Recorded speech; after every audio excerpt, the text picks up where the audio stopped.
আমরা সংবিধান অনুযায়ী অনগ্রসর জনগোষ্ঠীর জন্য কোটা ব্যবস্থার কথা বলেছিলাম, আমরা মুক্তিযোদ্ধাদের সন্তান পর্যন্ত কোটার ব্যবস্থার কথা বলেছিলাম এবং এই বিষয়গুলো আমরা দেখেছি প্রজ্ঞাপনে প্রতিফলিত হয়েছে।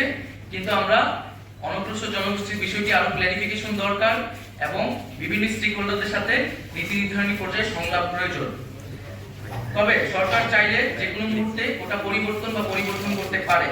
তাই কোটা ব্যবস্থার সুষ্ঠু বাস্তবায়ন ব্যবস্থাপনা তদারকির জন্য একটি স্বাধীন কমিশন গঠন করতে হবে, যেখানে প্রাসঙ্গিক অংশীদারদের প্রতিনিধিত্ব থাকবে। কোটার যে কোনো পরিবর্তন কমিশনের সুপারিশ সাপেক্ষে হতে হবে। কোটা সংক্রান্ত আমাদের আরো বক্তব্য আছে, যেগুলো আমরা সংলাপে সরকারের কাছে তুলে ধরতে চাই, কিন্তু তার আগে সংলাপের যথাযথ পরিবেশ তৈরি করতে হবে। 18 সালের পরিপত্রকে বাতিল করে যে রায় দিয়েছিলেন তার প্রতিবাদে আমাদের এই আন্দোলনের সূত্রপাত ঘটে। গত 1 জুলাই থেকে বৈষম্যবিরোধী ছাত্র আন্দোলনের অথবা স্টুডেন্ট এগেইনস্ট ডিসক্রিমিনেশনের ব্যানারে সারা দেশে কোটা সংস্কারের দাবিতে আমরা দুর্বার আন্দোলন করে চলি।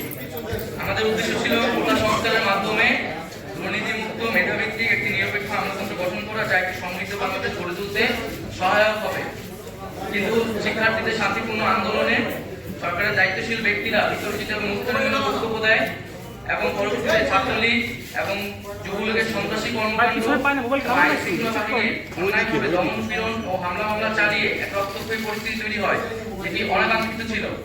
বিশ্ববিদ্যালয় প্রশাসন ও আইন শৃঙ্খলা বাহিনী যখন শিক্ষার্থীদের নিরাপত্তা দিতে ব্যর্থ হয়, তখন আমরা অভিভাবক, শিক্ষক সহ school, college, private, public, national সকল ধরনের শিক্ষার্থীদের এবং সর্বস্তরের নাগরিকদের রাজপথে নেমে আসার আহ্বান জানাই আমাদের নিরাপত্তার জন্য।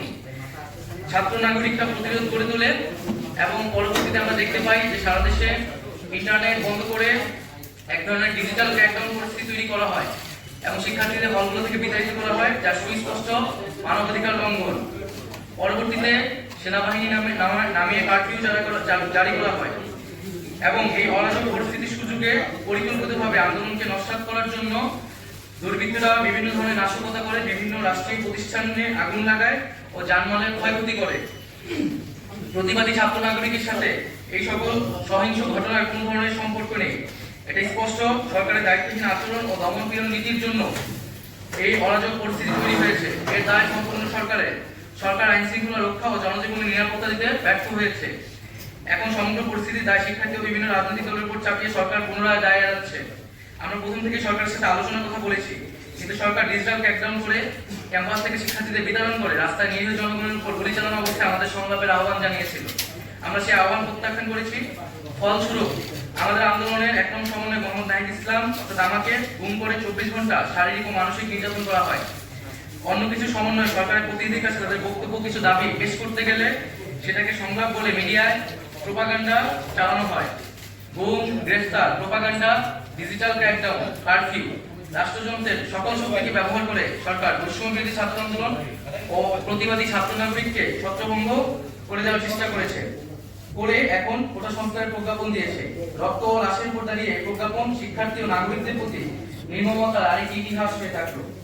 কোটা সংস্কার ছিল একটি অরাজনৈতিক ও শিক্ষার্থীদের স্বার্থের আন্দোলন।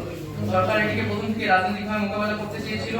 সরকার বিরোধী, মুক্তিযুদ্ধ বিরোধী, রাজাকারের সন্তান নানা ট্যাগ দিয়ে স্বতঃস্ফূর্ত আন্দোলনকে নস্যাৎ করার চেষ্টা করা হয়েছিল। এত কিছুর পরে আমরা মনে করি মহামান্য সুপ্রিম কোর্ট শিক্ষার্থীদের পক্ষে কথা বলেছেন। সেই অনুযায়ী সরকার প্রজ্ঞাপন দিয়েছে।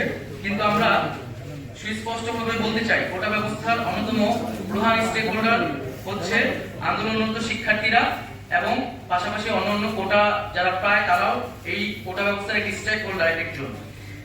সেই স্টেক হোল্ডারদের সাথে আলোচনা সংলাপ ব্যতীত এই ধরনের প্রজ্ঞাপন সমীচীন নয়। আমরা চেয়েছিলাম একটি সংলাপের মাধ্যমে সকল পক্ষের সম্মতির ভিত্তিতে একটি প্রজ্ঞাপন হবে, যাতে নতুন করে আর কখনো সমস্যা তৈরি না হয়।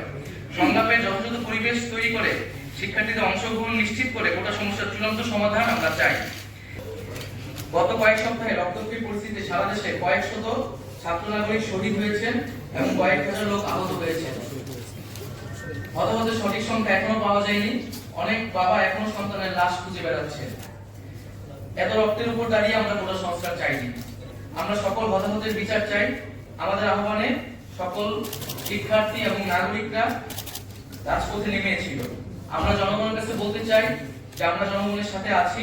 আমাদের চূড়ান্ত দাবি ক্যাম্পাসগুলো খুলে সকলের সাথে আলোচনা করে আমরা জাতির সামনে পেশ করতে চাই। আমরা এখন নিরাপত্তাহীনতায় আছি। আমাদের বাসায় পুলিশ, ডিবি এবং গোয়েন্দা সংস্থার বিভিন্ন লোক যাচ্ছে, সারা দেশে নির্বিচারে মানুষকে গ্রেফতার করা হচ্ছে। আমরা এই পরিস্থিতির অবসান চাই। নিরাপত্তা বাহিনীর কাছে আমাদের আহ্বান থাকবে, ছাত্র জনতার মুখোমুখি আর দাঁড়াবেন না, আর একটি গুলিও যাতে কাউকে হত্যার উদ্দেশ্যে না ছোড়া হয়। এবং আমরা স্পষ্ট করে বলতে চাই, সারা দেশে যে সকল মানুষেরা শহীদ হয়েছে, আহত হয়েছে, আমরা তাদের পাশে আছি, শেষ পর্যন্ত থাকবো। কিন্তু এখন যেহেতু ইন্টারনেট নাই এবং আমাদের সমন্বয়কদের এখন আমরা অনেকে খোঁজ পাচ্ছি না, তাদের সন্ধান পাওয়া যাচ্ছে না, এই অবস্থা দ্রুত পরিত্রাণ করতে হবে। আমরা সকল সমন্বয়কদের নিয়ে এবং আন্দোলনকারী বিভিন্ন বিশ্ববিদ্যালয়ের শিক্ষার্থীদের নিয়ে জনমতের ভিত্তিতে আমাদের আরো কিছু দাবি দেওয়া আছে এবং এই দাবি দেওয়াগুলো নিয়ে আপনাদের মধ্যে নানা ধরনের বিভ্রান্তি হয়েছে আমরা শুনতে পেয়েছি, সেটা যোগাযোগ ভিন্নতার কারণে হয়েছে। আমাদের নিরাপত্তা এবং যোগাযোগ ব্যবস্থা নিশ্চিত করলে আমরা সুস্পষ্টভাবে সেই দাবিগুলা সকলের সামনে পেশ করব।